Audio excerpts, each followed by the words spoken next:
Friends, hello everyone and welcome to our channel.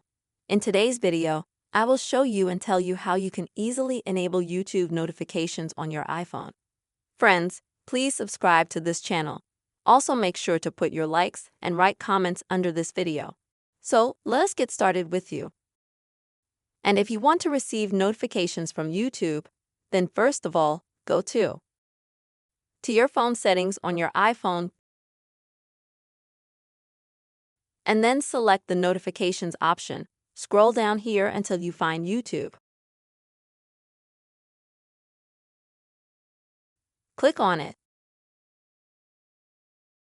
And the first thing you'll need to do is activate all notifications and make sure they're all enabled here.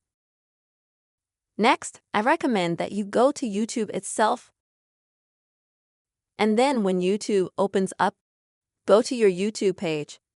Next, click on the gear in the top right corner to go to Settings, and in the Settings, also select Notifications.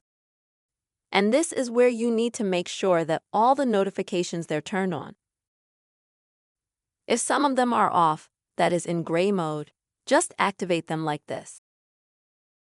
After that, all the notifications from YouTube 100% will come to you on your phone. This is how you can easily and quickly enable YouTube notifications on your iPhone, friends. I really hope this video helped you and was useful to you. Please put your likes, write comments, and be sure to subscribe to this channel. See you soon.